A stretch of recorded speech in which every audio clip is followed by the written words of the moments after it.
Reverend Jesse Jackson passed away yesterday, spent his life advocating for what he called a rainbow coalition, the idea that America's strength comes from bringing diverse people together in a common purpose.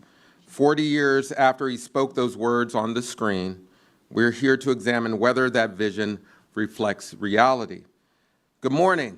I'm Andre Perry, Senior Fellow and Director for the Center for Community Uplift at Brookings. And I'm honored to welcome you to those joining us here at Brookings and those online to today's release event, Racial Cooperation in America, there's always a colon, why the United States is not as divided as it may seem. The data presented here at this forum can be found in two reports released today, just a few minutes ago. The technical report, authored by Jonathan Rothwell and Telly Davuti, provides detailed methods and major findings with minimal commentary. The Brookings report, we asked Americans how they felt about their interracial interactions. The answers may surprise you, presents the survey's major findings, outlines the project's motivation, contextualizes the results, and offer policy insights alongside necessary cautions. Both can be found on the Brookings website. I know why many of you are here. You have questions, real questions, about where we are headed as a community and as a country. Some of you have been shaped by recent challenges, a rise in hate crimes and speech, and the weaponization of bogus theories of cultural erasure. Some of you came today for hope, maybe a data sermon of sorts, something to counter the despair. And some of you live a very different daily reality. You work, learn, worship, and build family across racial lines. You see racial cooperation happening in real time, and you're trying to reconcile what you experience with what dominates your social media feeds and political headlines. Indeed, some of the report's findings reflect this reality. Americans overwhelmingly reject racial bias in personal and professional relationships. Over 80% of adults report that race is not important when selecting friends or business partners, attitudes that are consistent regardless of political affiliation. The authors of today's reports share your questions and concern. However, my team at the Center for Community Uplift and our collaborators at Gallup set out to question the assumptions we hold about the frequency and satisfaction of our interactions across racial lines. We asked the national representative cross-section of Americans a general question: how do you actually feel about your interracial interactions? By listening to how people experience these moments, we can better understand our true capacity for cooperation across racial lines. Not the capacity we imagine or fear, but the one that exists in workplaces, neighborhoods, and communities across this country. Today, we share not only findings from that survey, but also perspectives of them. You'll hear from scholars across multiple disciplines, practitioners working on the ground, and voices from communities navigating these issues daily. This research itself is a cooperative effort, bringing together academics, practitioners, and community voices, all in service of policy research. I'm grateful to everyone who made this moment possible. However, at this time, I want to bring up my friend and colleague, collaborator, Jonathan Rothwell, principal economist at Gallup, who will present survey methods before I share some of the findings. Please join me in welcoming Jonathan Rothwell to the stage. And you can control it. Good morning, everybody. It's great to be here. Thank you, Andre. So before I get into some of the methods, which I'm going to be talking about before we hear more about the report and the findings, I just want to give a little bit of context, which I think is one of the many reasons that Andre and I enjoy working together. We just have a can-do attitude when it comes to hard research projects. When Andre first approached me about 9 years ago, whatever, it was, can we measure the value lost to black communities from discrimination in housing markets? And people have been kind of telling them that they doubted that it could be done. And I thought about it and said, yeah, we can do that. And it was kind of a similar situation here where we're kind of thinking, can we measure racial contact, cooperation, interactions across most of the relevant domains of people's lives and measure discrimination? And people were like, probably not. And you're going to do this in a 15-minute survey and for a representative sample of the population? But we made it happen, and it took a number of years. We've been planning this thing for a long time. But here we are, and I'm proud to say that it's one of the more complex and novel surveys that I've been a part of since I've been at Gallup for 10 years. And I can't think of any other database that tells you about the quality or context that people have in their daily life and how that varies across race. I can't think of any other survey that has an individual level of discrimination, in this case in the context of hiring, and allows us to analyze that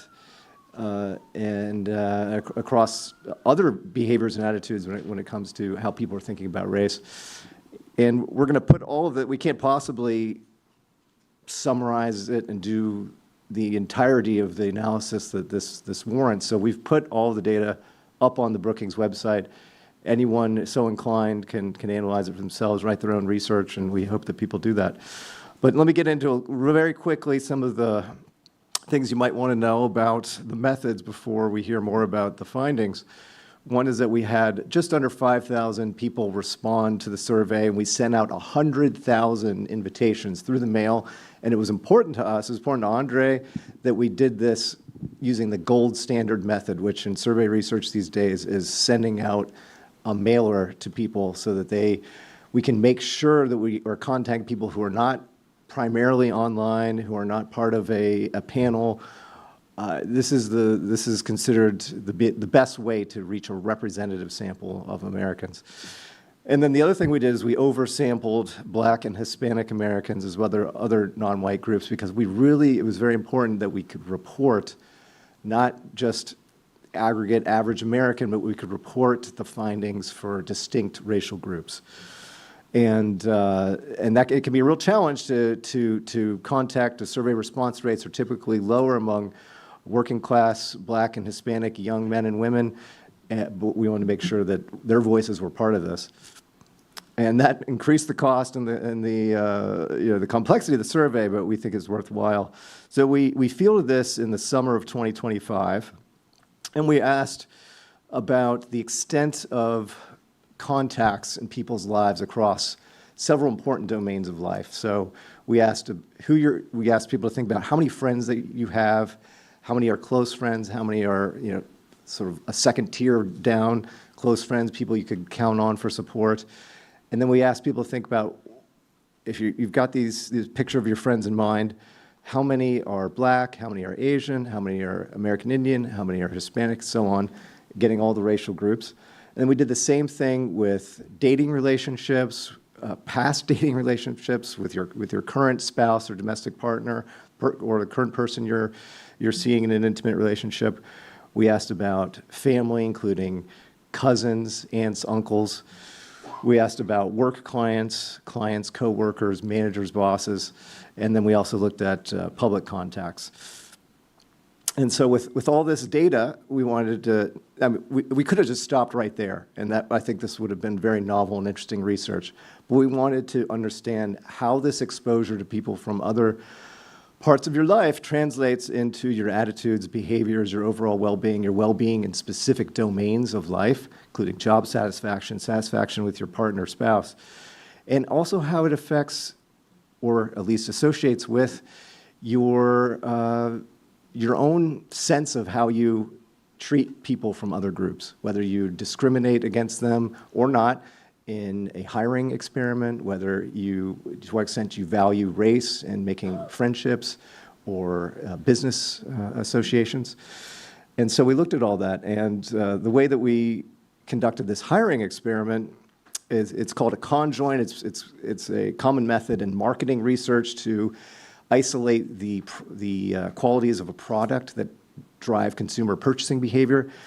Social scientists occasionally use it, as we did here, where in this case, we had hypothetical job candidates. One job was for a software engineer.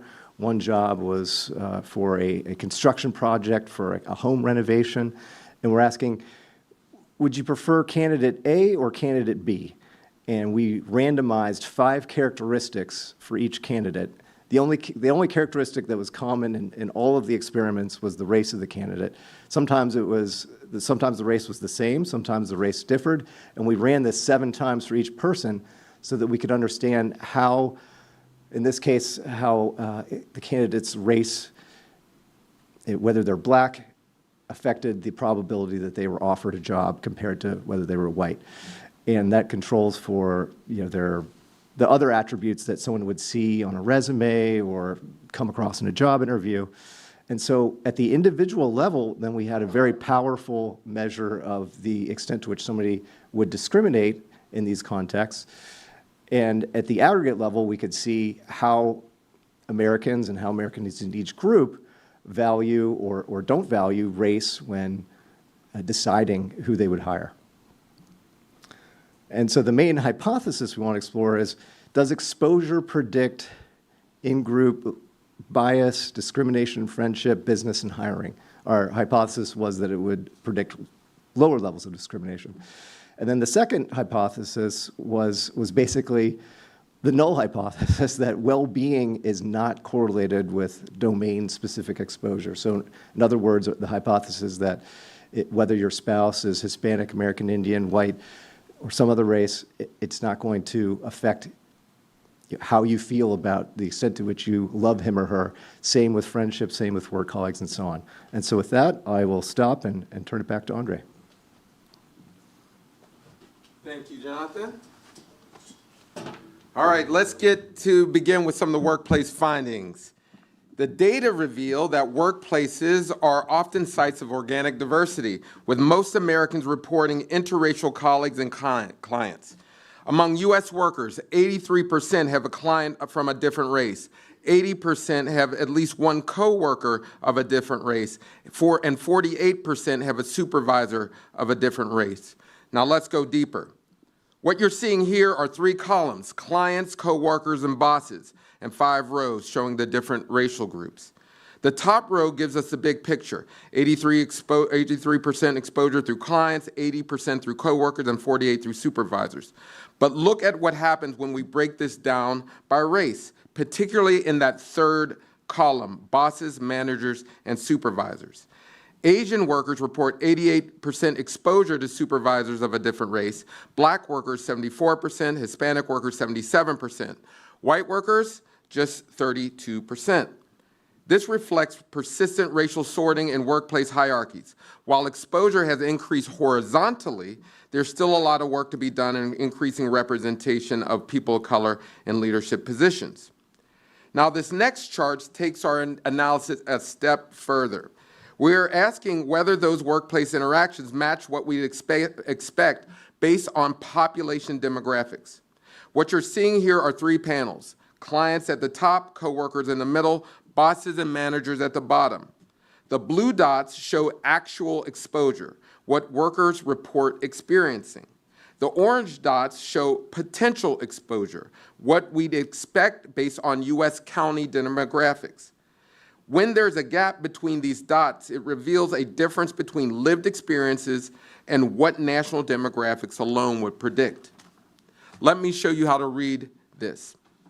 Look at the bottom panel, bosses and managers, and look at black workers. The orange dot shows that 91% of managers nationwide are non-black. So black workers should theoretically have about 91% exposure to non-black managers. But the blue dot shows actual exposure is only 64%. That's a 27-point gap between what demographics predict and what black workers actually experience. Latino and Hispanic workers show a similar pattern: 69% actual versus 92 potential, a 23-point gap. Asian American workers, 75 actual versus 93 potential, an 18-point gap. Now look at white workers, 19% actual, 28 potential. A gap exists, but it's much smaller. This pattern holds across 3 panels. Asian American, Black, and Latino workers consistently experience less diversity than national demographics would predict, especially in leadership positions. Now let's look at how workplace diversity affects job satisfaction. This chart shows the relationship between having diverse colleagues, clients, or supervisors and overall job satisfaction broken down by racial group. Notice Black workers in the third panel, co-workers. That 0.35 means Black workers report significantly higher job satisfaction when working with diverse teammates. Most other groups show small negative effects. Hispanic workers slightly lower satisfaction with diverse supervisors at negative 0.17. Asian workers show a negative 0.26 with diverse clients. But here's the caveat. Although some of these relationships are statistically significant, the effect size are minimal. The standard deviation coefficient rarely exceeds 0.35, and most hover near 0, and I'll put that in non-statistical terms. Put simply, if you want to understand why workers are satisfied or dissatisfied with their jobs, the racial makeup of their colleagues, supervisors, or clients is not a major driver. Compensation, workload, management quality, and workforce conditions matter far more. This suggests that concerns about diversity harming workplace satisfaction are largely unfounded. But it also means diversity alone, without supportive structures, won't dramatically improve satisfaction either. We also wanted to test whether race actually influences hiring decisions, and if so, how much. So we designed an experiment where respondents chose between two hypothetical job candidates with randomized characteristics, as was mentioned, race, experience, education, interview performance, so on. What you're seeing here are two job types, software development at the top, home renovation at the bottom. These bars show how much each characteristic influences hiring preference. Look at that top bar, excellent in interview versus not standing out, at 0.66. Interview performance had a strong effect. Now look at Black versus white at 0.23. Race had a measurable, statistically significant effect, but substantially much smaller. Race matters. Respondents showed a slight preference for Black candidates over white candidates in both scenarios. But race was outweighed by professional qualifications, interview performance, experience, relevant degrees, and strong recommendations, for instance. Race accounted for just 5% of variation in hiring preferences for software developers and just 4% for home renovation. And here's something important. Exposure matters. Greater contact with Black individuals through work, friendships, or dating was associated with increased preference for Black job candidates among non-Black respondents.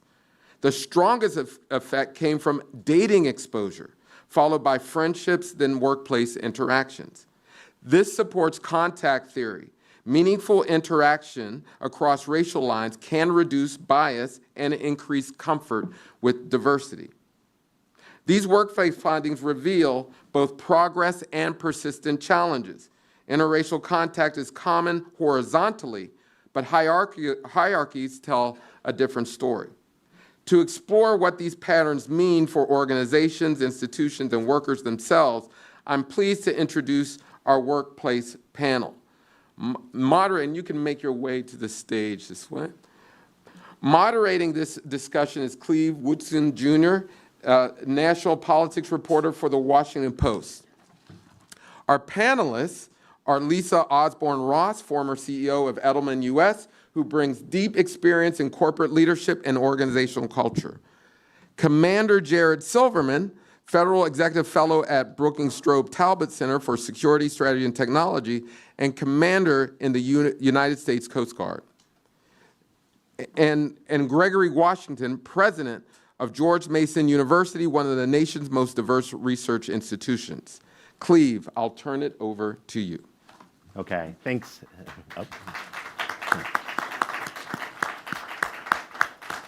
That applause was for Andre, not for me. Thanks, Andre. We are going, just a note on format, we're going to have a stirring conversation. At the end, we're going to take one or two questions. Everybody up here is smart. Feel free to try to stump them. Just have them prepared. I'm going to get right into it. And Gregory, I'm going to start with you. I wanted to highlight a statement from the study. It said, research shows that the benefits of racial diversity are not automatic. They depend on reducing social categorization and fostering constructive interaction. And Andre just talked about diversity alone is not enough without a supporting structure. I wonder how that plays out at your university. The supporting structure, is it enough to just have the numbers of people in the same room? It's not enough. Actually, what we find is, I've been a part of a number of institutions, very few with the structures, the infrastructure in place for support of people from all groups and demographics. That infrastructure matters because while we basically have similar lived lives, the differences in experience, the kinds of things that we encounter, the kinds of challenges that we have, and that individual groups have, do matter. They bring in sources of trauma, they bring in sources of understanding relative to your ability to matriculate. And so having an infrastructure that can speak to that is important.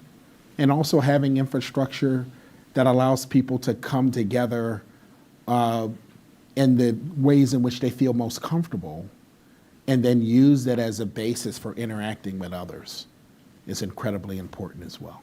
Is there an example of like the ways that feel most comfortable, especially when you're having people from disparate backgrounds So one of the things we say at George Mason is we're a place where you can find your tribe, right? You come to the campus and the campus is so diverse. You might think you're different, but if you're different at Mason, there are 5 or 6 others just like you.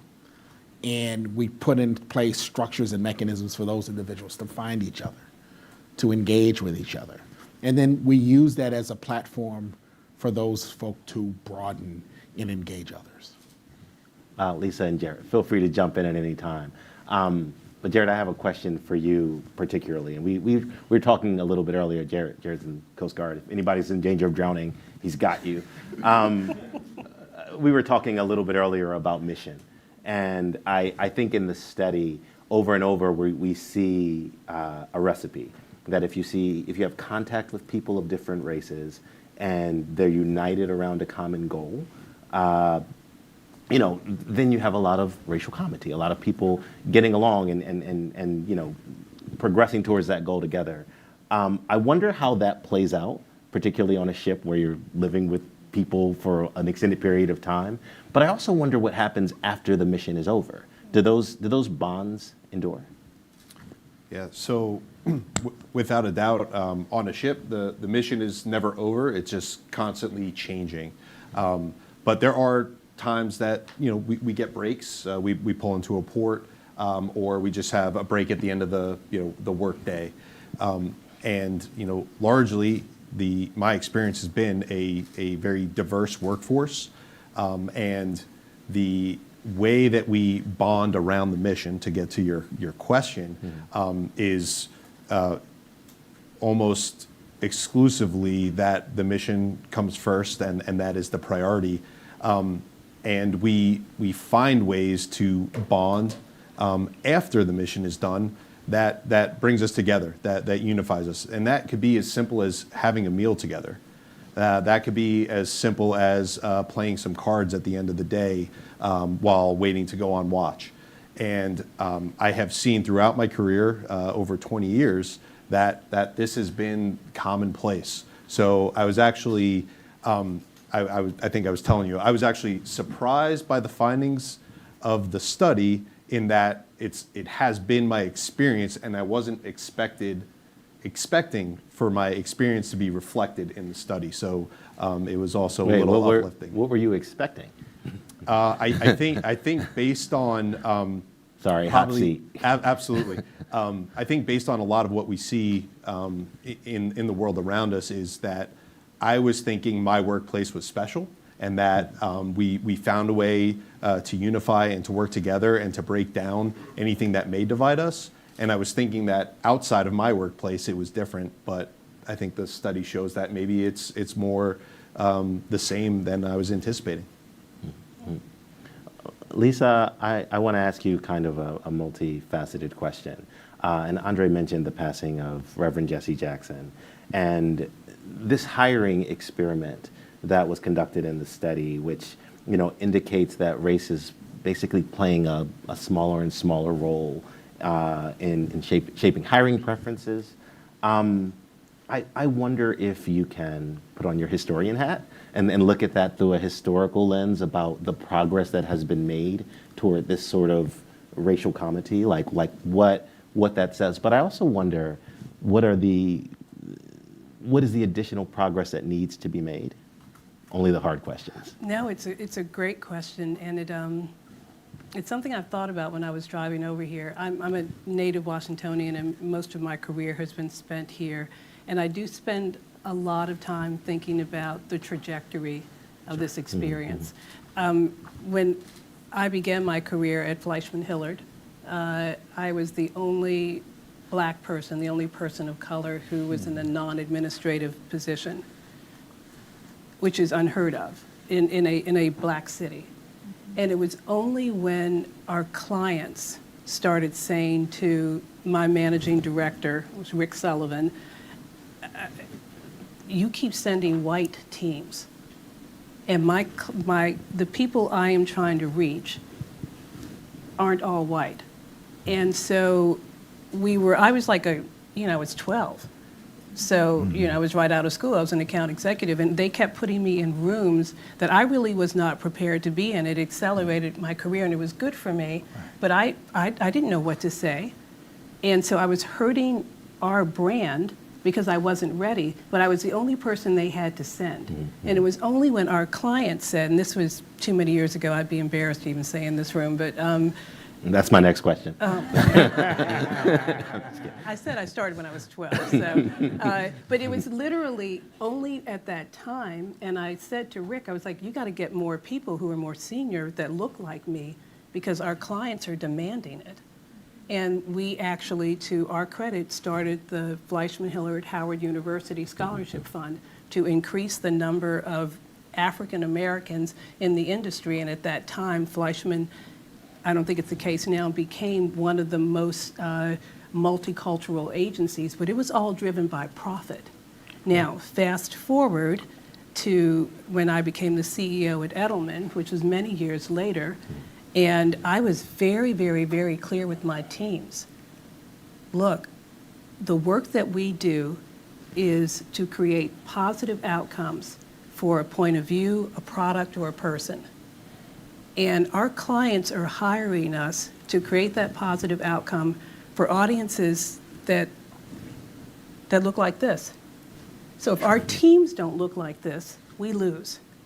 And so the trajectory, to answer your question, is, how many years ago, it's one person, we got to the point where in 2025, you would lose a piece of business if the teams didn't look like this. Because the clients were saying, I'm hiring you because I need a team that is reflective of the community that I'm trying to reach. And if you can't produce a team that looks like that, then you're not going to be competitive for my business. So we've made a lot of progress.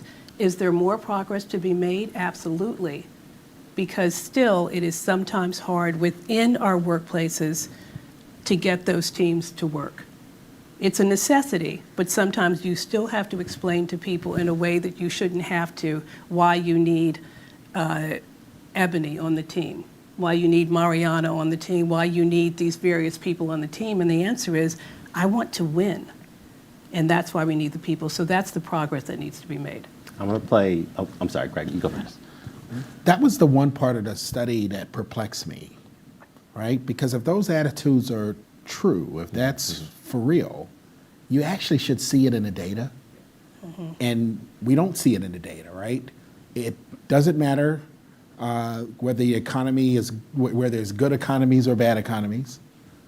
It's still the unemployment rate for African Americans about half that of white. good economies or bad economies, earnings average between 15 to 20%. And that's over decades, right? And so you would ask, is there some other nuance? Is there some other piece of information that needs to be included, some other artifact that we're missing that actually would explain that, right? Because the numbers should be different.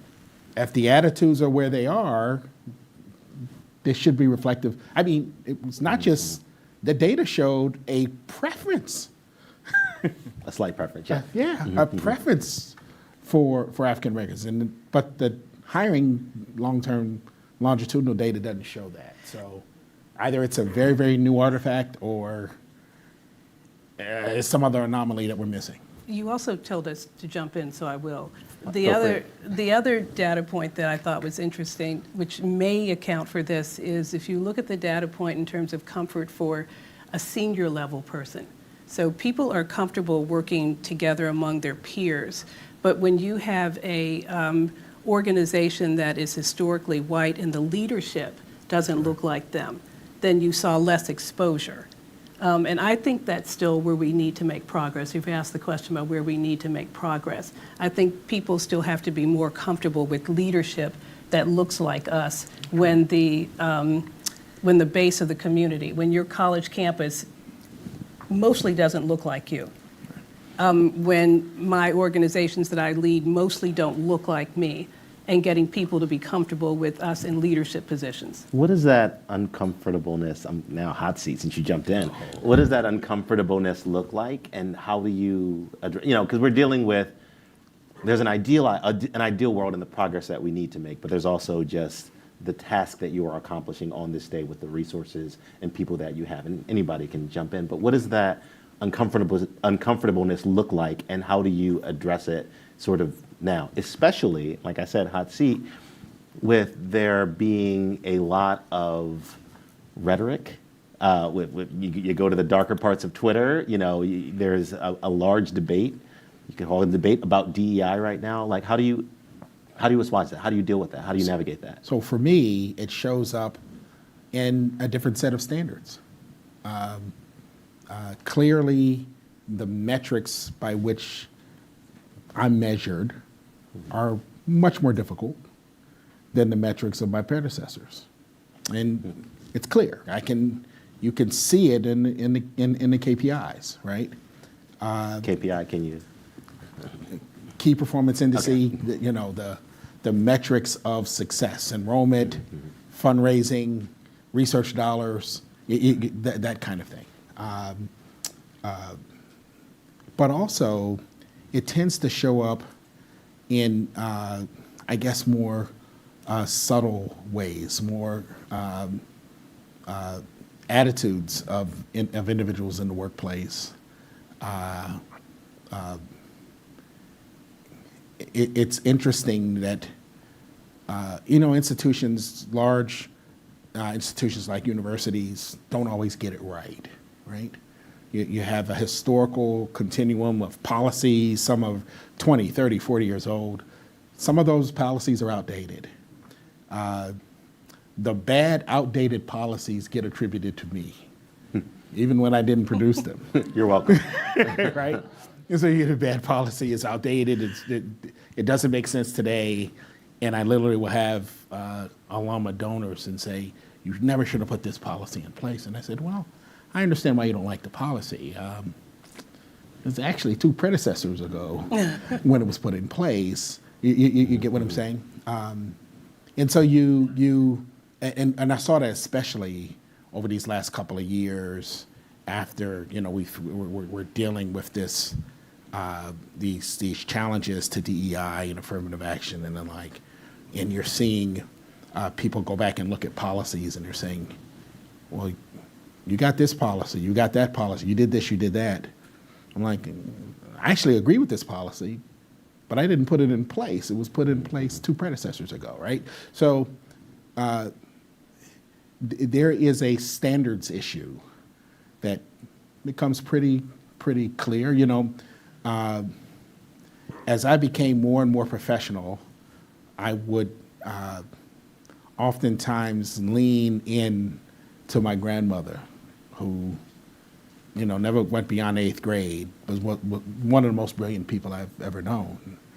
And she would tell me, you gotta be twice as good to be successful. And when I was young, I never really understood that, but I understand it very, very clearly now. No, please, let's go. I would agree that, I think we all would agree that Black leaders are held to a different standard. I think the thing that, and this is probably so appropriate in honor of Jesse Jackson and all of our ancestors and our leaders, I think when you're in a leadership position, you recognize, whether you like it or not, you have to bring everybody along. That's right. And you have to make everyone comfortable because you are leading. And whether you like the fact that you have to spend a little bit more time with people who may not be comfortable with you, that's part of the leadership role.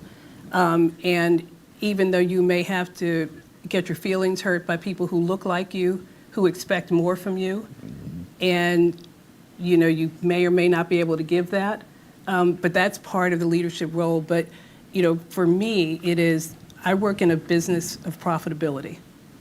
And my mantra was always purpose with profitability. So for my tenure at Edelman, we had record-breaking revenue. We became the largest communications firm in the world because of revenue. So even though I was held to a higher standard, I knew I had to go over that goalpost so that there was really nothing else to talk about. And I have to say that the young white girls that were so happy for me, the young white men that were so happy for me, who were brave enough to say to me, look, people always talk about, this person's not seen, you help me to be seen. So it's also recognizing that we often say to the young women of color, of which I am, of which my daughter is, but it's also everybody has to be seen. This is why I get so frustrated. We talked about this on the call with this nonsense about the definition of DEI. And DEI is, if everyone in this room does not feel that they are affected and benefit from DEI, then we have misspoken about DEI. We have not been clear about what DEI is. DEI is not for me. It is not for women specifically. It is for everyone to have an equal opportunity. That's what it is. And that's where we have made a mistake. So I think as a leader, regardless of the unfair standards that I might be held to, I recognize that I have to embrace DEI for everybody in the room and bring everybody along. That's just my job.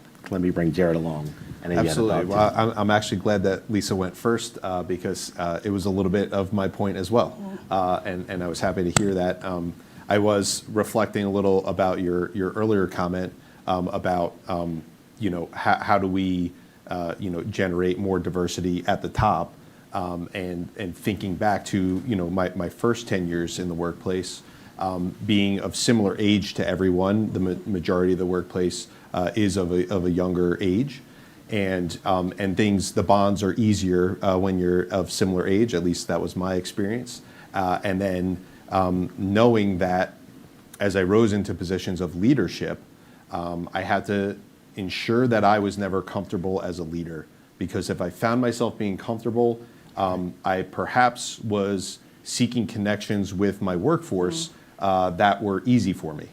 And I started to recognize where I was making those easy connections and seeking out the harder connections, right? Doing the harder work to connect with those people so that they knew that they did have a voice with their leader, that their leader did see them and that their leader cared about them. Part of one of the things I do is I do a sit-down, undefined amount of time with every single person that I'm charged with their care, because I want to hear who they are, where they're from, what's important to them, what their likes, their dislikes, what things I can do to make their time in the service better. And I glean a lot of information from that. And one of those is, if that's a 5-minute conversation, that's probably someone that I'm going to have to devote more time to, because for whatever reason there might be, and it could just be, introversion, extroversion, right? It could be a lot of different things that they didn't feel like opening up to me. So I need to now try and cross that bridge. Not 100% success rate there. Not trying to say that I'm the best at it, but at least I know, hey, here's where I need to put focus to make sure that everyone feels the opportunity to succeed. Is there an age gap?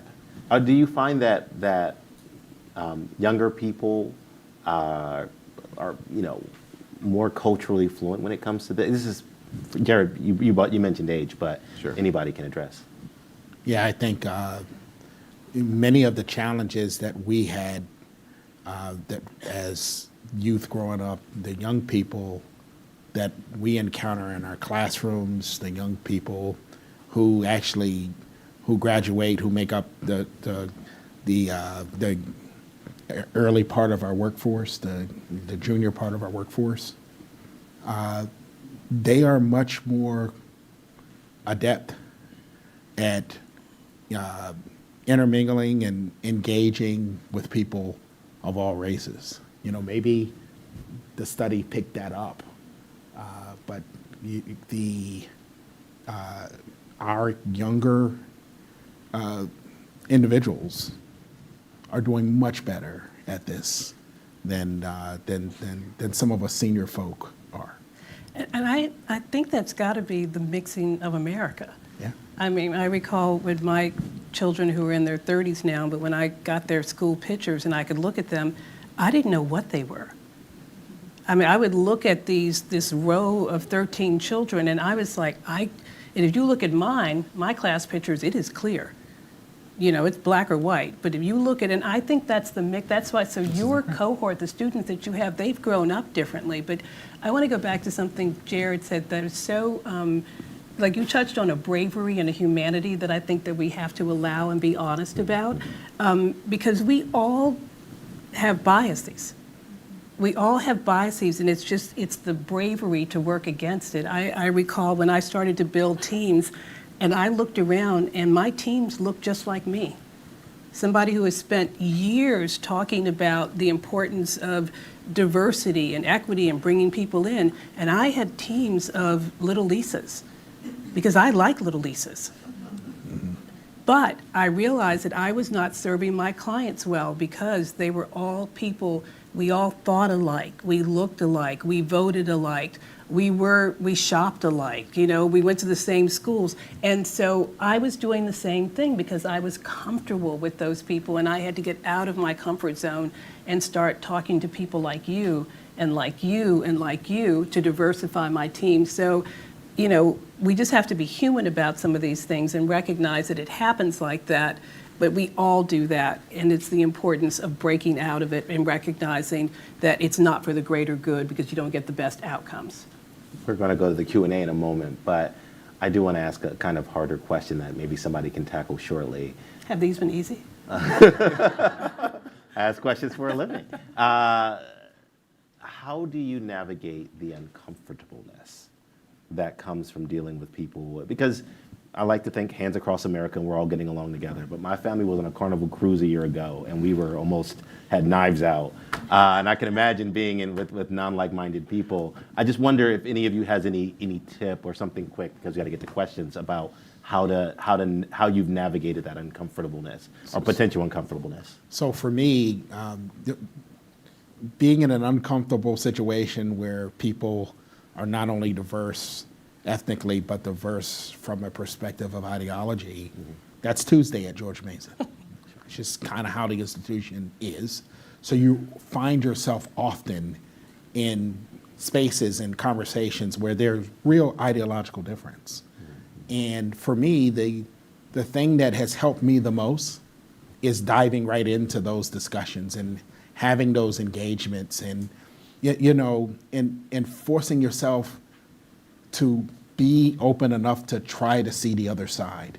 And what you find is even amongst our differences, we have so much more in common than we do difference. Look, most people will agree that you don't want to have open borders, and you don't want to pick up people off the street for selling flowers who haven't committed any crime. Most people can agree on both of that, and I would presume that most people in the country agree there, right? But we get polarized at the margins, on the edges, right? And so finding that common ground piece is what's been really important for me. Okay, we're going to take one or two questions. I believe there are people out there with microphones. I see in the back. We'll take both questions at the same time. If there's somebody else that has a question. I'm having trouble reconciling the report when you talk about people's attitudes versus the practice, the lived experience. Some of you remember that about a year or so ago when there was a helicopter that ran into American Airlines plane right here at National, and within hours the president said it was because of DEI. And never mind, most leadership would say we have to have an investigation. It may take 6 months or a year. How can someone in a leadership role, the leader of our country, make the statement? And it seems to, I'm from Georgia where there was segregation and people always had thoughts about people of color and they were competent, whether it was Tuskegee Airmen or anything else. And this seems like it's taking me back to 1963. So comment on that if you can. We'll let Jared take that. Well, certainly, I won't dodge it. I'll try and navigate it. You know, I'll speak to my experience, and that has been that, you know, we have standards that we use in my workplace. When someone meets that standard, when they get a qualification and they're ready to do that job, they're ready to do that job. Is everyone at the same level of experience at that point? No, because you gain experience as you go. But when I were to qualify, let's say someone to drive our small boat, if we're putting a law enforcement team into the water to board a vessel, right? Every person that is going on that little mini deployment is qualified to do that job. There are certainly times where we assess the risk, and we may send people of different qualifications or different levels of experience, because we don't want to put someone who's newly qualified in a position where they may not be ready to handle the level of risk that they could potentially face. So I don't know if I'm exactly answering your question, but I think probably my point is that, you know, qualification is one thing, being, you know, certified and qualified to do a role, and then the experience that comes with that. You know, I'm sure, you know, that's not my field where the accident occurred, but from my experience, you know, we balance both the qualification and certification with the experience that comes with it, and then, you know, deploy. And through, I think, the entirety of that explanation, never does any sort of race come into that calculation. The military guy taking incoming. Does anybody else want to address in the minute or so that we have remaining? Look, the reality is we have to hold people accountable to focusing on performance, right? At the end of the day, it's not about how you look. It's not about where you come from. It's about what you do, how you perform in the spaces that you've been called to perform in. And when people miss the mark on that, it is incumbent on us as a community to pull them back in to that mark. And it doesn't matter who that person is, right? We have to begin as a community to speak those truths and begin to make sure that that everyone hears them. Okay, I think that's about our time. I have to. Oh, that's not about our time. Can you be quick though, because we have other. I think there's a business to building narrative that is different from reality. And I think that is a lot of what's happening right now. And I recognize that this is on the record. That's my answer. Okay, all right. Let's thank our panel and have Andre come back up. Thanks, guys.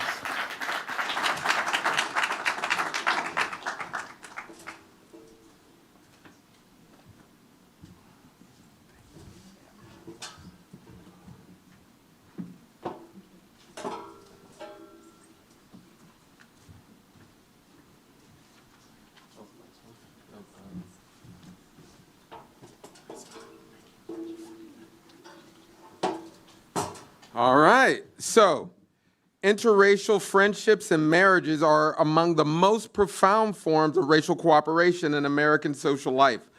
Let's dig in to see how Americans value these relationships. A majority of adults, 57%, report having at least one close friend from a different racial background. These aren't casual acquaintances. These are relationships where people turn to one another for meaningful support. But just as we saw in the workplace, there's variation in how different groups experience interracial friendships. Once again, proximity doesn't tell the whole story. This chart compares actual friendship diversity to what we expect on county demographics, the same approach we use for workplace data. Blue dots show actual exposure, the percentage of a person's friends who are from a different race. Orange dots show potential exposure, what county demographics would predict. Look at Black adults in that bottom panel, all friends. The orange dots show that Black respondents live in counties that are on average 73% non-Black. So we'd expect about 73% of their friends to be non-Black. But the blue dot shows actual exposure is only 31%, a 42-point gap between the diversity around them and the diversity in their actual friendships.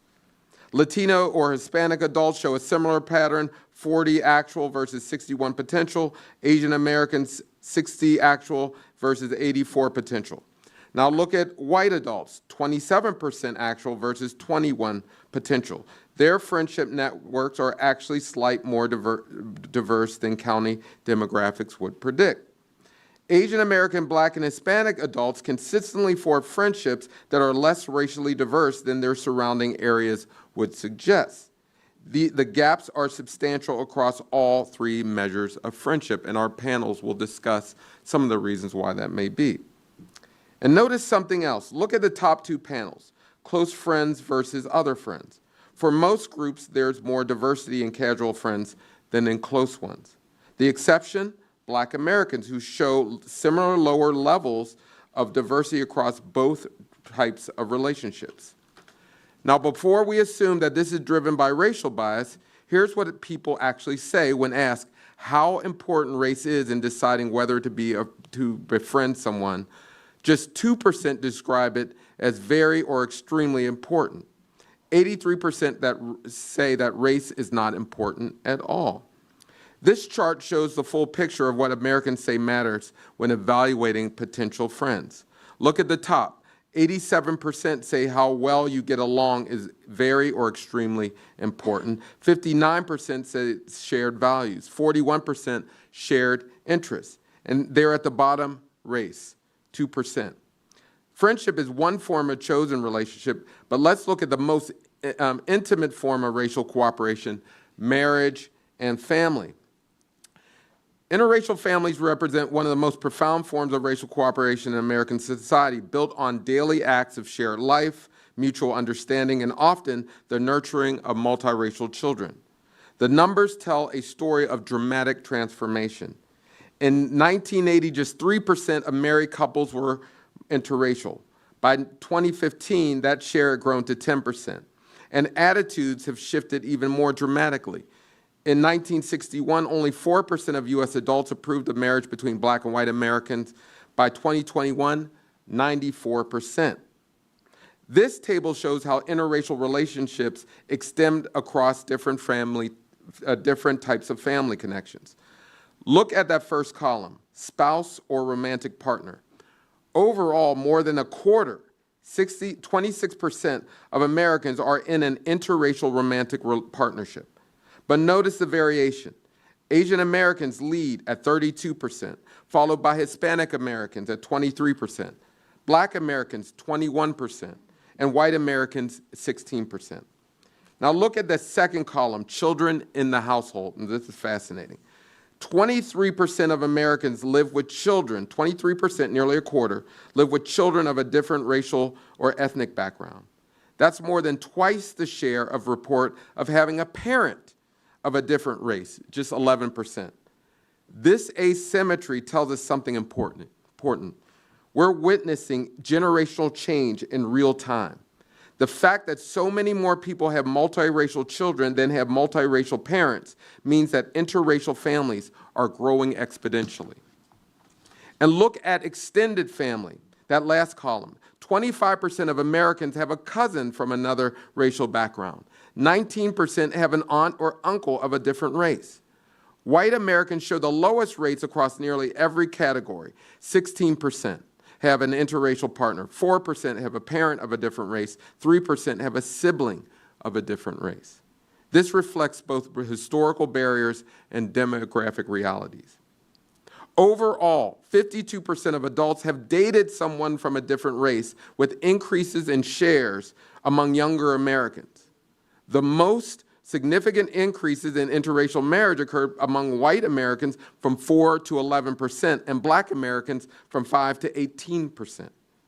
Asian and Hispanic Americans continue to lead in interracial marriage rates at 32% and 23% respectively. Now, we've seen how structural factors shape friendships and family networks. Proximity matters. People are living relatively in the same space, but it's not destiny to connect. To explore what builds genuine connections across racial lines, what these patterns mean for social cohesion, I'm pleased to introduce our Interpersonal Relationships panel, again moderated by Cleve Woodson Jr. from the Washington Post.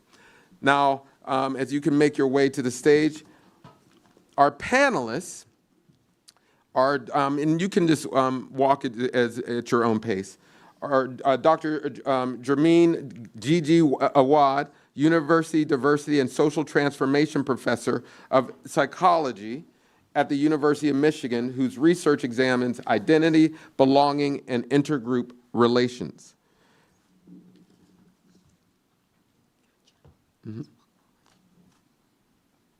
And who's entering the stage right now is Dr. Gail Christopher, Executive Director of the National Collaborative for Health Equity, who has spent decades working to dismantle the belief in a hierarchy of human value. And Dr. Tomas Jimenez, Joan B. Ford Professor and Director of the Institute for Advancing Just Societies at Stanford University, whose work examines how immigration and demographic change reshape American identity and social relationships. Cleve, over to you.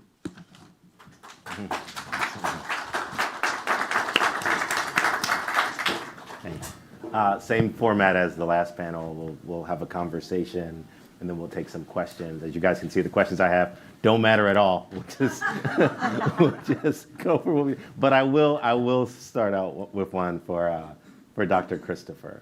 What does it say about a world where 54% of respondents have said they have a close friend of a different race, and where many Americans are saying good night and good morning to and changing the diapers of people of different races? When you look at the arc of American history and the march towards equity, help us put that in context for us if you can. Only easy questions. Okay. I believe that this data tells us that the dogma and the narrative of racial difference is waning. The Genome Project and science reminds us that we are 99% the same at a core level. And I believe that the data in this study is saying that that understanding is becoming more and more embraced by the reality of our lived experiences. I come from a family where the younger generation, they've almost all married interracially. People visit us and say it's like going to the United Nations, you know? And so I really believe that what we're seeing is a natural, inevitable progression toward the realization of our shared humanity. Tomas, I wonder if, I'm not trying to paint a hands across America moment, and I like to play devil's advocate a little bit, and I wonder if, the same people that Dr. Christopher talked about that are seeing a shared humanity, I also go on Twitter occasionally and see the conversations that happen there, or you see the political discourse and divisiveness there. Can you help me square the circle? Well, I think the two things can be true at the same time. I don't know if my microphone's on. Yeah.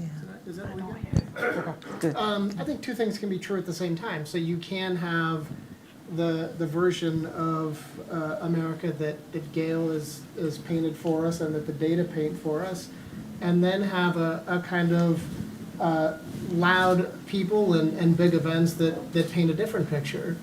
And so when I look at the data and the kind of loud events and big people version of America that you mentioned, and some of it's Twitter, some of it comes from political elites or talking heads, I think it speaks to different versions of American identity. One is that have actually always been there. One version is a kind of white nationalist version that says that the United States is for people who are white and people who, as some would call now, heritage Americans, people whose families supposedly came here before 1865. And so that version of American identity has always been there. And then there's a different version of American identity. My co-author and political science friend Deborah Shieldkraut would call it corporationism. And this is a version of American identity that suggests that, and it kind of goes back to one of the quotes from Jesse Jackson that was up there, that we are a quilt tied together by a common thread, and that we come from multiple strands, but there is some common humanity that we have, and those versions of American identity can compete with one another. One is loud right now, and the other, I think, is quieter, but shows up in the lived experiences of the people who are captured in the data. And so, we can get into this later, but I think one question is, what version of American identity do we call upon our leaders to lift up, and which do we call upon our leaders to tamp down? I'll put this out to anybody. I want to bring Gigi in as well, but I'll put this out to anybody. I know that this is in many ways a first of its kind study, but is there any sense of what direction that we're heading? Are we heading towards a more perfect union, a more equitable society, or is it not a linear line? It's a jagged, back and forth. Is there anything in your experiences that show this or help us understand this? Well, so I teach a psychology of race and racism class, and I'm teaching it right now. And we are talking about kind of this notion of how these attitudes ebb and flow, and that they're really cyclical. And I feel like that's where we are. We're in a down cycle in terms of rhetoric that's public, but it's usually a response to forward movement and progress, right? The more forward movement you make, the more backlash there is. And so to stay optimistic studying racism and discrimination, when there is a backlash, to me, that's usually a response that there was progress that essentially caused that backlash. And so I'm not, I joke with my students, like, I feel like I'm old enough to have seen at least 4 of these cycles come and go. And I feel like we're in that, like, rhetoric, the rhetoric right now is incredibly negative. The anti-DEI rhetoric is, pretty prominent. But we see a lot of people fighting it because there's also data and there's also truth about experiences. And so it just takes time for that to come back, and the pendulum is going to swing. Lisa, if I agree with what you said, is that all right if I? Gigi, you're good. Go now. Gigi, I'm sorry. Thank you. Gigi. However, I believe in this country, we have never done the work to disrupt the cycles. And the work to disrupt the cycles is to take what psychology has taught us about overcoming prejudice and overcoming bias. We've never done it at a national level. So yes, it is cyclical. And it is cyclical because we allow this underbelly of a belief in a false hierarchy of human value to still exist in our country. All of our movements, whether it was Reconstruction or the Civil War or the Civil Rights Movement, those efforts have been dealing with the consequences of our belief system, not the belief system itself. We've never had a truth process in this country. We are doing that, and it's been guided by philanthropy, but I believe we will disrupt the cycles when we have an intention to do that at a national level. And we see that it will benefit all of us if we do, economically and every other way. Are there, I love playing devil's advocate, are there examples of what doing it at a higher level looks like? I think that a lot of people, after President Obama was elected, began throwing around the word, post-racial America, right? Like the highest of the high levels, showed equity finally. What does that look like in this day of age? And you don't have to solve every problem, but I wonder what is an example of something that is moving forward? Well, I don't want to dominate, so does anybody else want to answer that one? You're fine. Okay, all right. We can also have multiple answers. There are at least 100 communities around this country who have built coalitions of interracial coalitions to address both the belief in racial hierarchy and the structural manifestations of that belief. We have a process we call truth, racial healing, and transformation. We didn't limit it to truth and reconciliation because we didn't want to give the false impression that we were going back to some fantasized period of togetherness. We wanted to be honest about the need for true transformation. So you have communities that are building interracial coalitions that are picking policy areas to address with litigation and legislation, but they're also expanding their circles of engagement so that the community, and it's ironic, but I was with the Kellogg Foundation when we launched this effort, and the largest grant we gave was to Minneapolis. And so, we don't have the data necessarily, but I had to ask myself, how much difference did that make in terms of this community at a heart level being able to say we're standing up with our neighbors, because they are just that. They are our neighbors. So there are examples.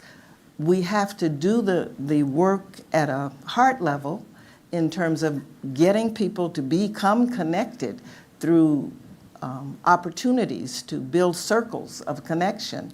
But we also have to then move to change the laws and the practices that are based on our national legacy of division. Gigi, or did you want to? No, go ahead. Gigi, I wanted to talk about the social contact hypothesis or theory, because there are large levels, there are big cogent ways that we address stuff, but then there's just the people that we interact with every day. I wonder if you can talk about how that theory, that hypothesis relates to this study, and maybe even talk about some of the limits of it. Yeah, so I think, when I was reading the findings of the study, the contact hypothesis was all over it. Mm-hmm.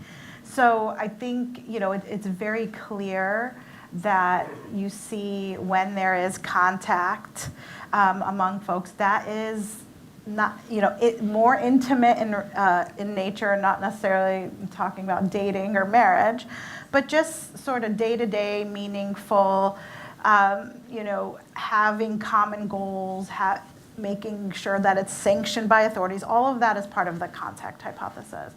But one of the things that, as scholars were thinking about why are there conditions in which the contact hypothesis not work, they came up with other things like friendship potential, right, becomes really important. For example, it's not enough to live next door in an apartment building next to someone of a different racial background than you. You need to have more in common with them on a human level. It could be something as simple as like liking the same football team or whatever the case may be, but there has to be commonalities that make you likely to be friends with that person.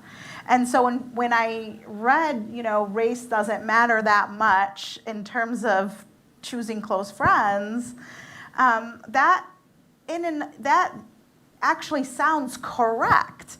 However, it comes into play when we're talking about making friends with someone that understands who you are. And so those friends do need to understand your experience, especially if you're coming from a racial group that has marginalized experiences historically. So, and that's hard. That's hard work, especially if you're part of the majority who had not had those experiences, right? And so the contact hypothesis works, but it only works if you put the work into it on the individual level.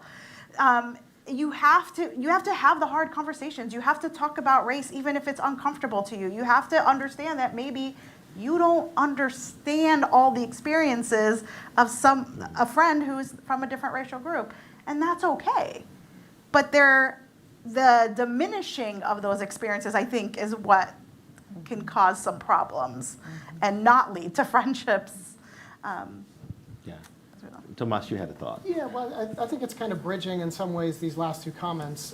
So, on the one hand, kind of emphasizing the attitudinal component, the need to reconcile with our past, to have an open and honest conversation, and then on the other, the kind of micro interactions that happen and the circumstances that shape those micro interactions, and those interactions can shape attitudes and the other way around. And then hanging over all of that is something that comes through, I think, pretty profoundly in the data, which is the opportunity structure to actually interact with people from another background.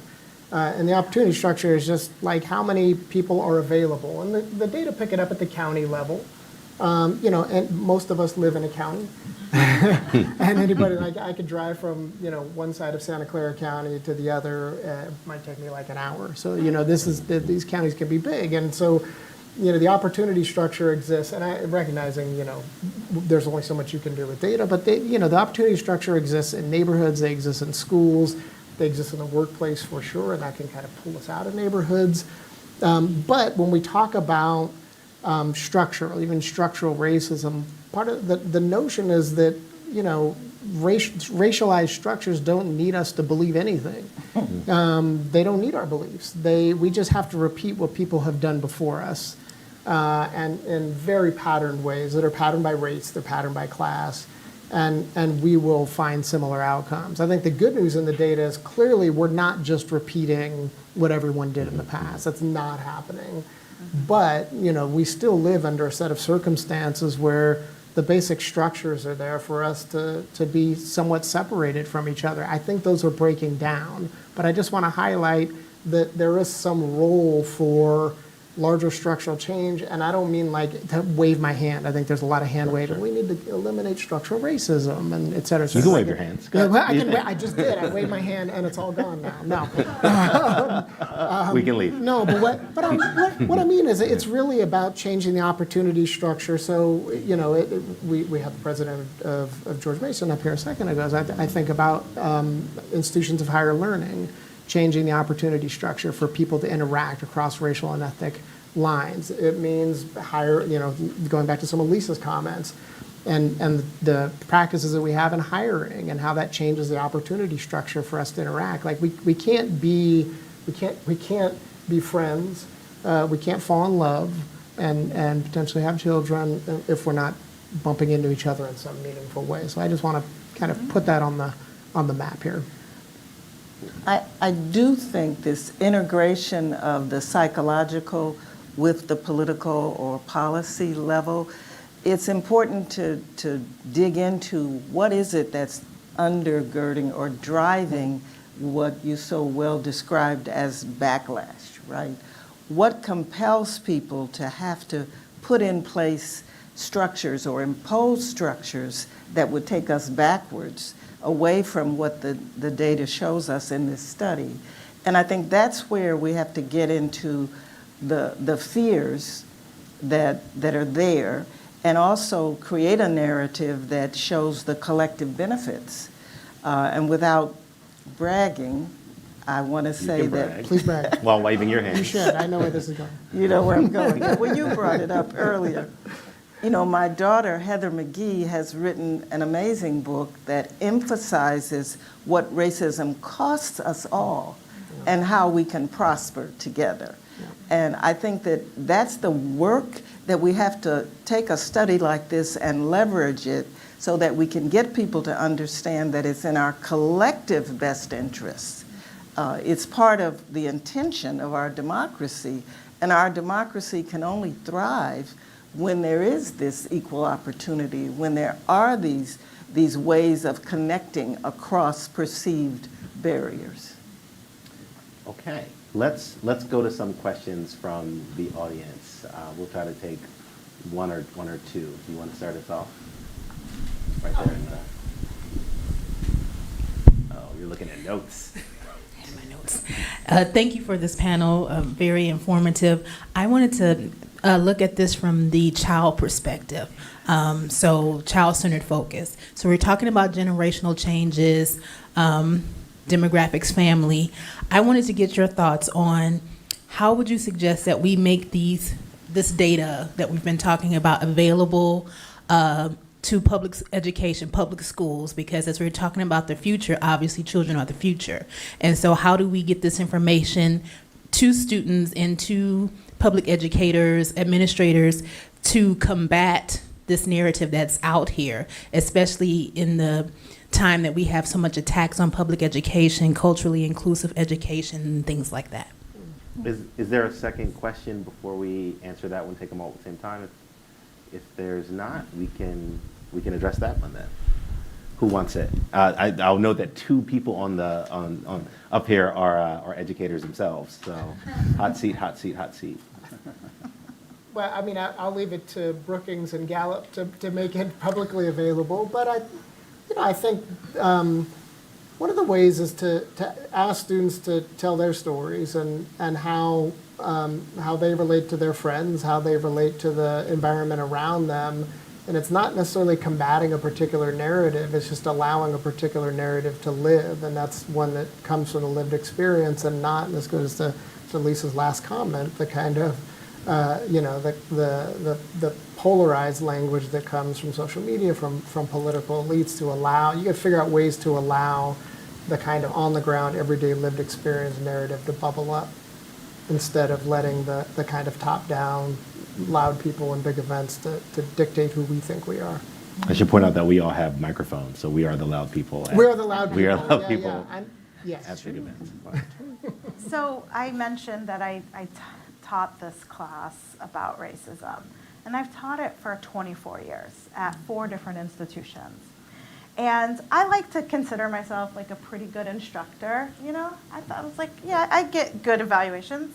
Okay. But you know, the number one thing they always write across 4 institutions is, I'm so glad we are allowed to listen to people who are different from us and their experiences. And this is white students, black students, Asian students, Latinos, and so on and so forth. And they had the opportunity to have deep level conversations about race, discrimination, and racism in a way that they had not been able to do before. And unfortunately, it was at the university level. And so they are not having these enough in K through 12, right? And so I would love to see some training about how to have these really difficult kind of conversations in K through 12 and to leverage what we already know about kids. So for example, you know, kindergartners, first graders, they're ready to talk about justice. Yeah. If you've ever talked to a 5-year-old, Yes. when something goes wrong, they will tell you it is unjust. Unfair. Right? So we know developmentally there are ages that this works really, really well, and we should leverage that to be able to introduce these topics much earlier so that they don't have to wait to college to be so excited to hear from someone else different from them. Okay, well, thank you all. Thank you all. That concludes this panel. We'll turn it over to Andrea. Love you to have. Okay.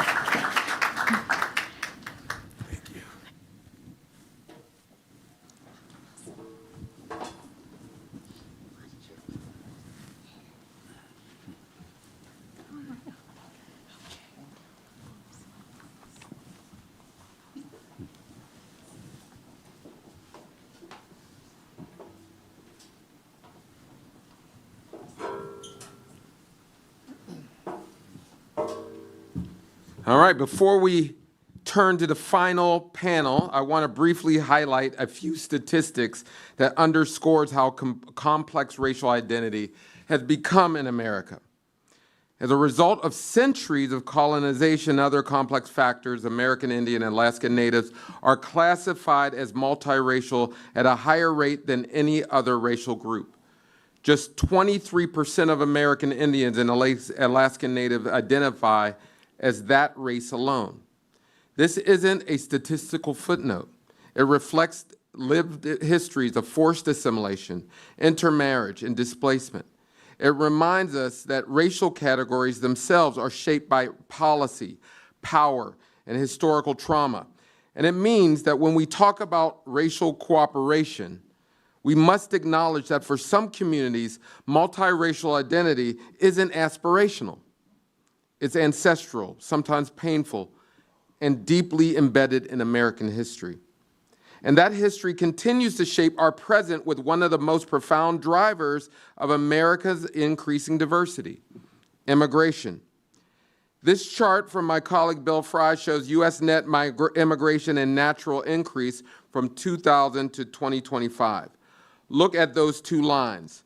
The orange line is natural increase, births minus deaths. For 2 decades, it hovered between 1.5 and 2 million per year. But notice, it's been declining steadily. By 2025, natural increase has dropped to about 519,000. Now look at the blue line, net immigration. For most of this period, it stayed below 1 million. Then came 2021, and that spike to nearly 2.7 million reflects pandemic-delayed migration and policy shifts. Here's what matters. Immigration is now the primary driver of U.S. population growth. Without it, many communities, particularly those losing population due to aging and declining birth rates, would be shrinking. However, even as immigration lessens, it still is a driver of population growth. This demographic reality shapes everything we discussed today. All of our findings don't exist in a vacuum. They're shaped by a century of policy choices, demographic transformations, and structural forces that determine who lives where, who works with whom, and who has access to what. To put this research in historical and demographic context, I'm pleased to be joined in conversation with Cleve, once again, Washington Post reporter, and 2 of my Brookings colleagues. I'm looking forward to this. Bill Fry, senior fellow at Brookings Metro, and one of the nation's leading demographers whose work, including the chart you just saw, has tracked Americans' diversification for decades and helped us understand what demographic shift means for communities nationwide. And my good friend Rob Maxim, fellow at Brookings Metro, whose research examines economic development from educational access to immigration law to issues of Native American sovereignty. Maxim is enrolled citizen of the Mashpee Wampanoag tribe and leads Brookings Metro research around Native American communities. Please join me.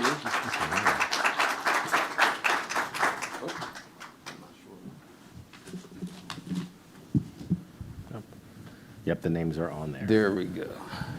Okay, final countdown. I have hard questions for all of you, but Rob, we were having a really interesting conversation over breakfast while I was stuffing my face. And it was along the lines of what does it mean for a group of people if having racial comity, having togetherness means assimilation or a loss of sort of individuality of a group of people. Like, can you elaborate on that for us? Because I was too busy chewing. Yeah. Well, it's great to be with you. Katapat Tamawash, Andre, thanks so much for having me here. And Winnie Matampan, good morning, everyone.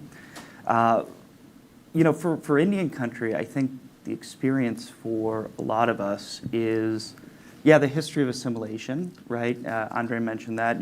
He showed you the statistics, right? That less than a quarter of a census to find American Indian and Alaska Native people are single race. I think for a lot of us, though, the story too is one of perseverance, right? And the fact that we are able to maintain a sense of culture, a sense of nationhood, which is, I think, what a lot of us would think about, and a sense of unique identity within the U.S. in spite of centuries of colonialism. And so what that's looked like, right, are things like the federal Indian boarding schools, which punished Native students for speaking their language, the forced removal on things like the Trail of Tears early on, and then in the 20th century, up until the late 20th century, urban Indian relocation, right?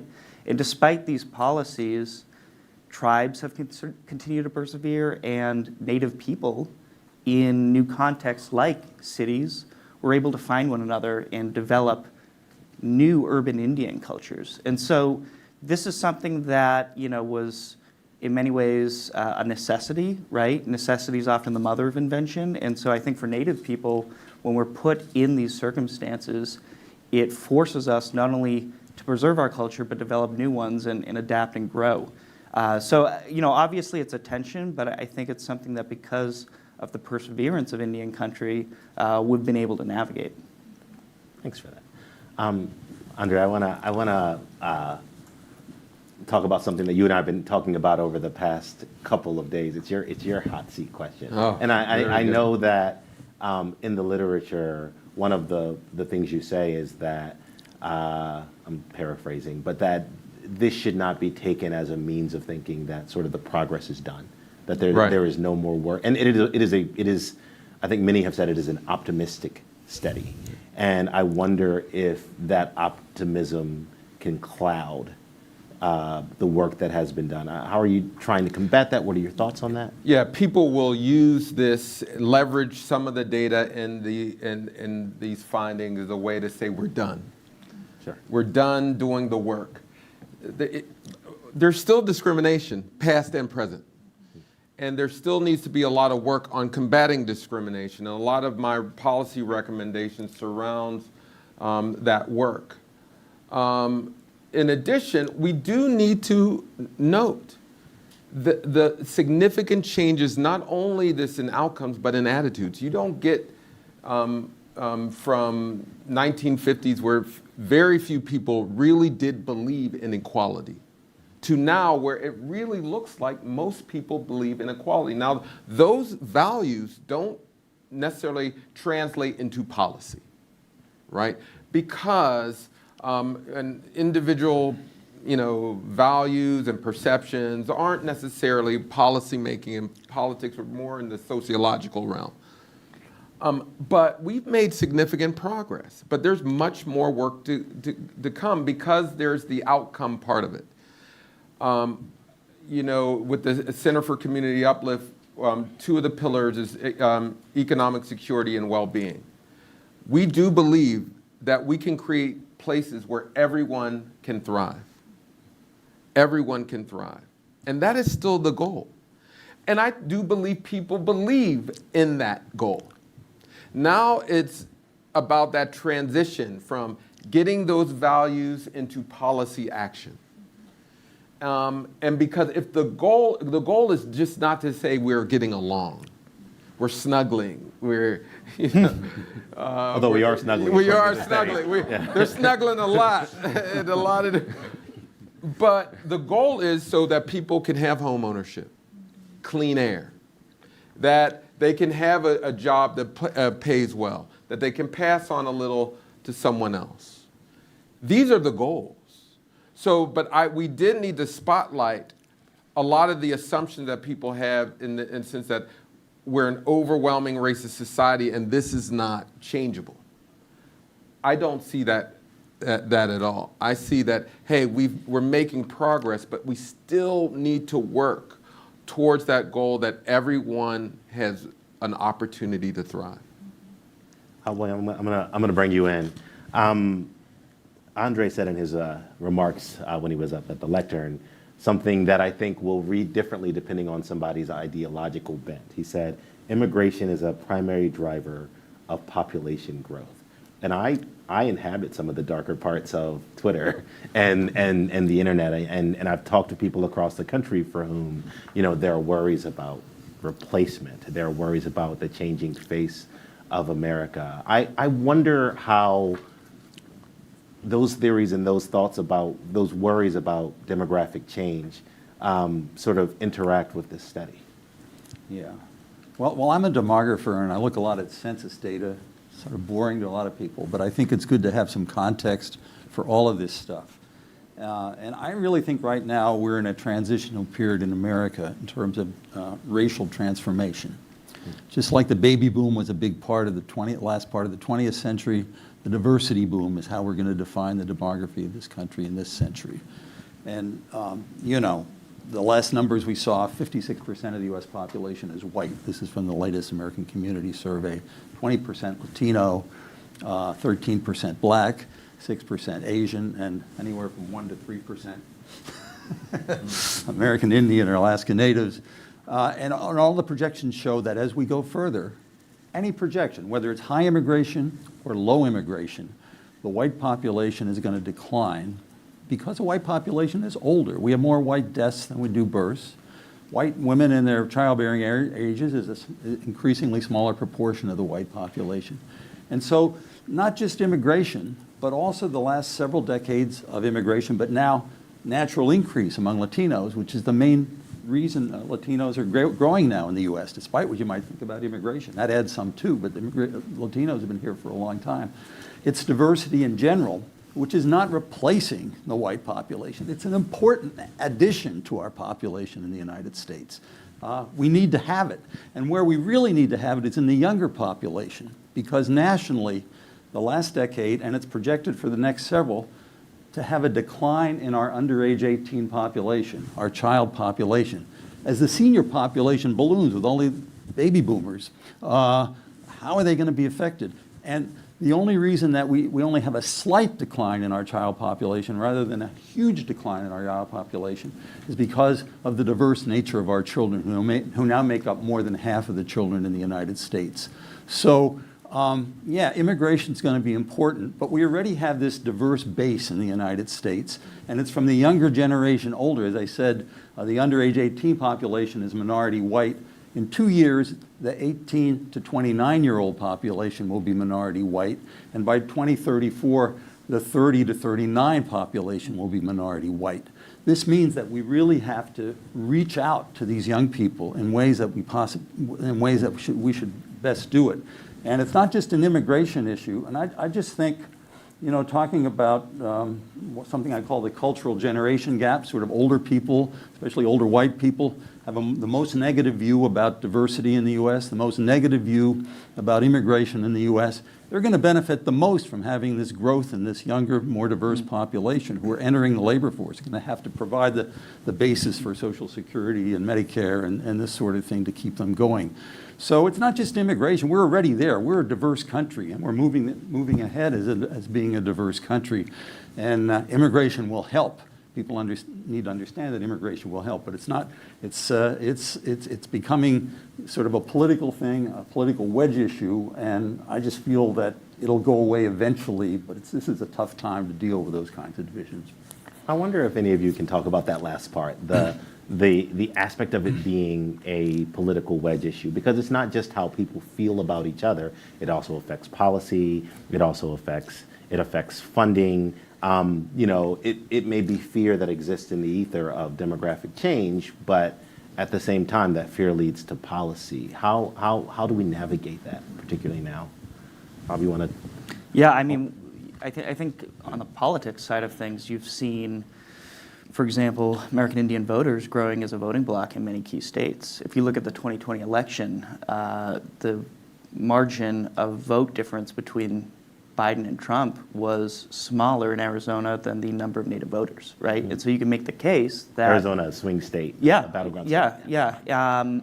So again, hugely important and growing trend. And then if you look at some of the reliable data around Native voters in 2024, you see a trend that young men in Indian country actually shifted toward, and you can make the case that may have majority voted for Donald Trump. And so absolutely, I think that the way this all manifests as a political issue matters, not just for our communities, but for the future of the nation. The tension, I think, in Indian country often comes from our kind of dual nature as both sovereign nations and also a racial group. And so when we are talked about in racial terms, we also have governments that are explicitly recognized by the U.S. government. Actually, the only racial group that's explicitly mentioned in the Constitution are Indians, right? And so there are very specific laws and policies and authorities that our tribes have. And so that is a specific policy need. And there are specific policies and trust and treaty obligations that the U.S. has to meet for Indian country. And those may or may not always align with the voting preferences of some groups in Indian country right now. So I think there is a real tension there. As to how that factors into broader themes around, racial cooperation, we can talk about this more in depth, but I think a lot of that comes back to the opportunities that Native people have to interact with other groups. And again, that varies across Indian country, and I'd be happy to talk about that more in depth if you'd like. I wonder if we can, I have a lofty question that I wanted to present to Andre, because we are coming up on a big birthday, all Big of us, birthday. the 250th anniversary birthday of America. We the people. And I just wonder if you've thought about how this study impacts our conception of we the people, of who we are as Americans, and not just how we get together, how we get along together, but also just like how we identify ourselves, our neighbors, our families. Since thinking about this study and a lot of the other work that we've done, I've also thought about how much, myself and others carry many myths about America, about race. America, whatever name you want to have it be called, it has always been a multiracial community. Always.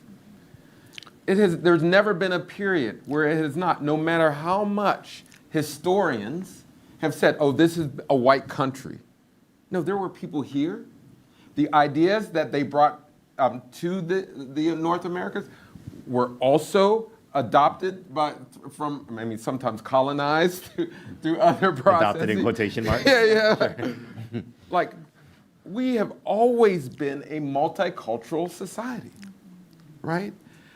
But there's always, since the founding of this country, a group of people who, even as they stated, we the people, there is a wink, wink there, right? And that group of people still exists today. That they've always had a conceptualization of America that never existed, never. And many of the folks who cooperated were not recognized. Some were enslaved.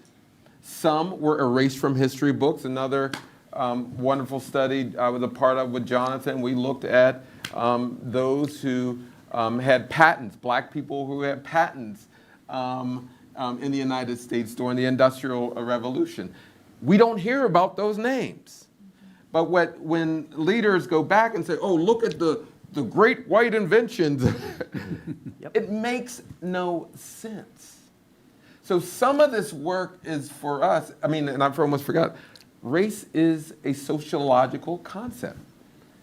It can change with societal shifts. As ideology is not wedded to skin color, right? Values are not wedded to skin color, right?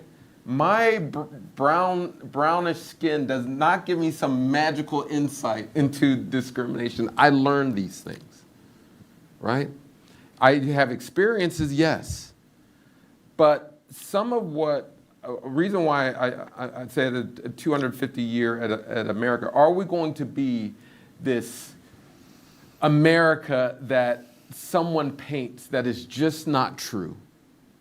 Or are we going to recognize the many people and contributors and collaborators that have always been and what always will be. And because one of the things you never hear these folks who want to hold on to the past talk about is the future. There is no way we're going to move ahead in this country without all of us. I joke, but it's true.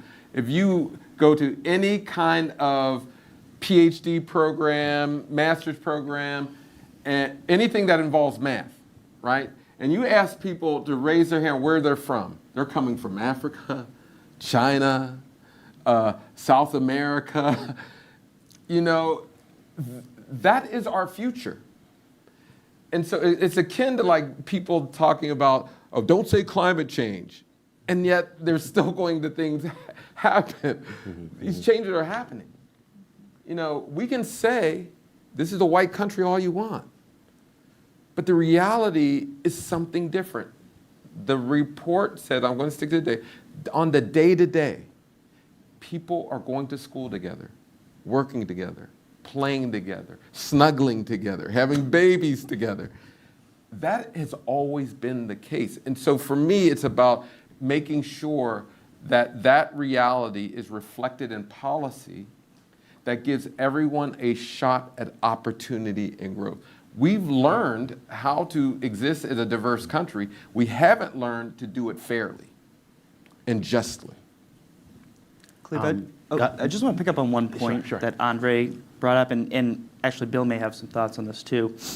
So he mentioned that race is a construct, right? I think probably most folks in this room align with that thought. I don't know how America as a whole, how much they recognize it. But one thing that I was talking about with Gigi beforehand is the effort by the federal government to update its racial categories over the last few years. This very technical process called Statistical Policy Directive 15. It's a very boring name for a process where the upshot was they created a new racial category for Middle Eastern North African people who prior to this policy change were considered white by the US Census. I think a lot of Middle Eastern and North African people would say their lived experience is not that of a white American.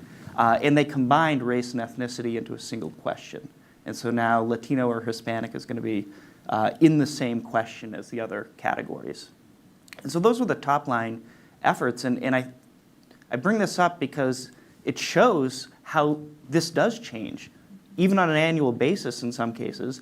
And what we're going to see, in my opinion, and kind of from what I've looked at in the data, and I think Bill knows more on this than I do, is this will probably lead to an on-paper further increase in the diversity of America, because there are a lot of people now that were formerly Latino and some other race that are now going to be classified as two or more races, right?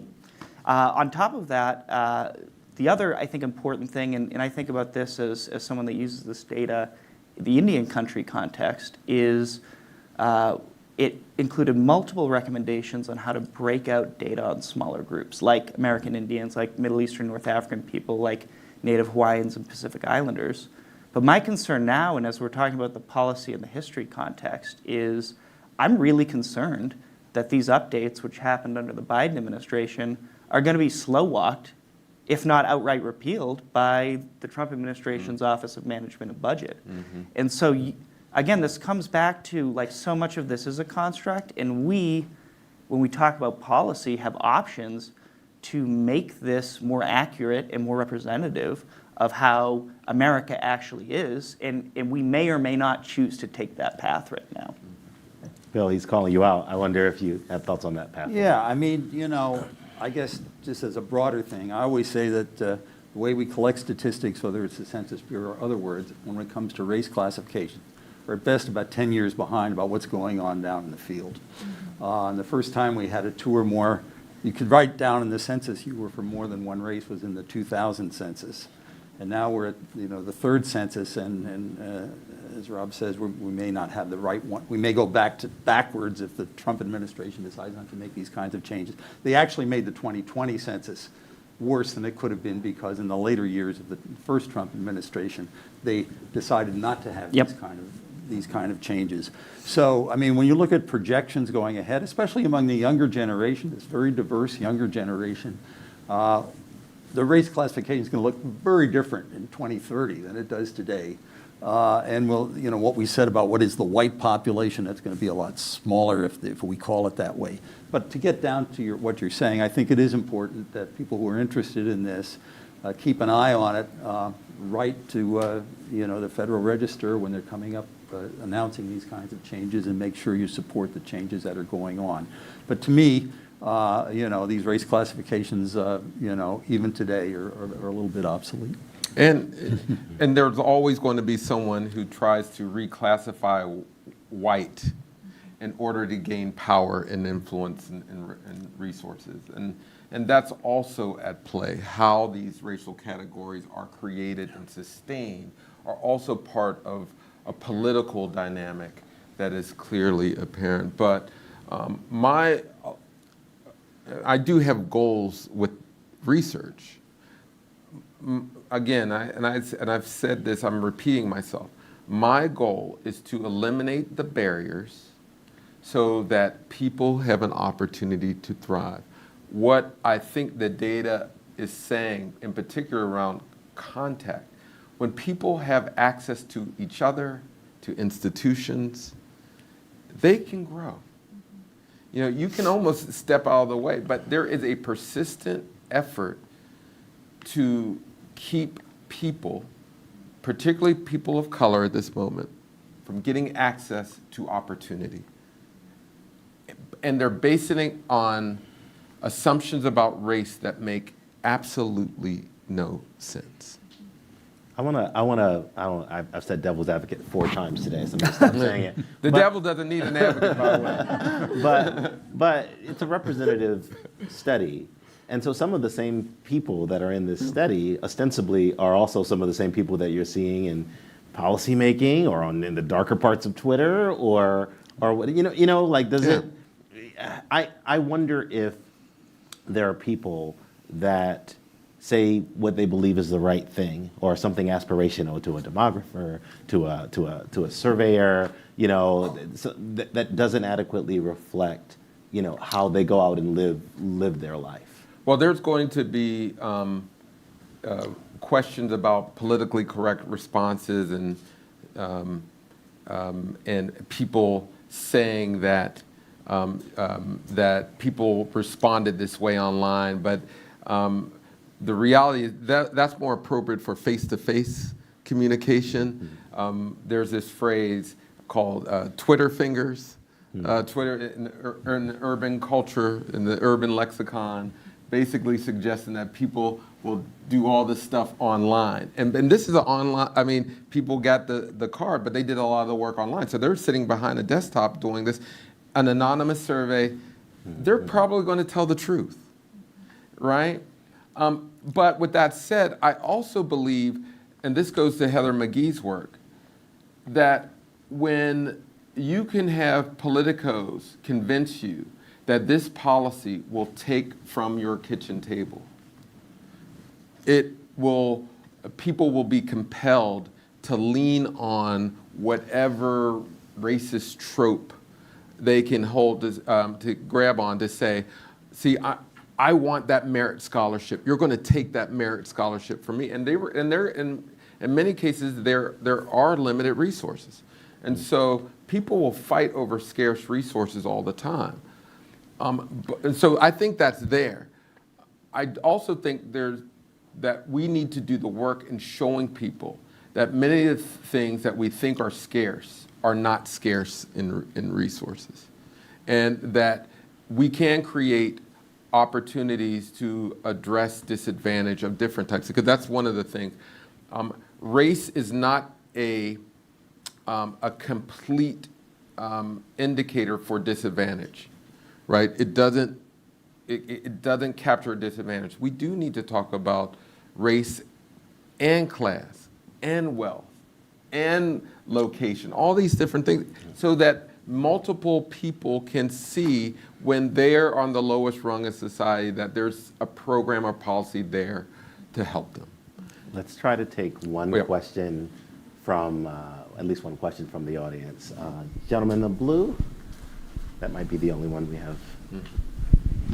It seems like it's definitely true that race was a social construct, but it seems today we're moving to the idea that immigration status is the new social construct. If you don't have the right immigration status, you're not entitled to the benefits of American society. I'd like you to address that issue. Thank you. Whomever. Yeah.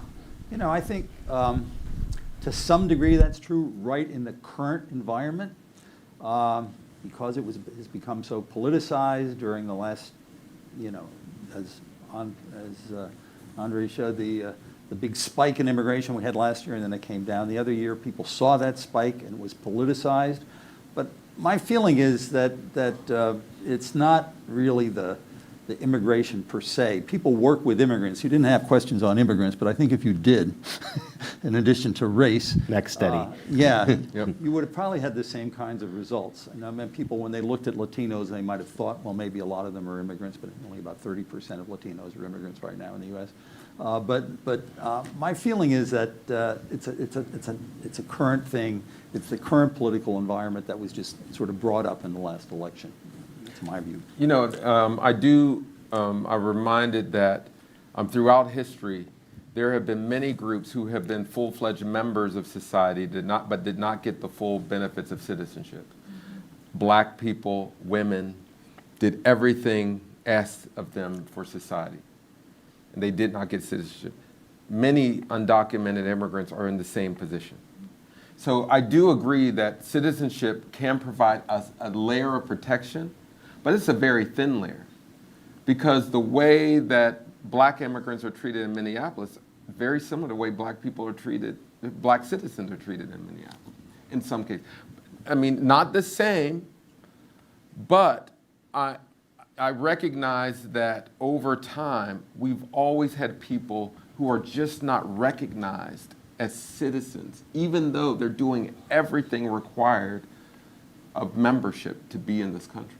You know, I'll just note Native people didn't get citizenship until the 20th century, right? Right. And again, going along those points, we have it now, right? And I carry my tribal ID card. I don't think it's a super concern for me, but you are seeing Dakota and Cree people being detained by ICE in Minneapolis.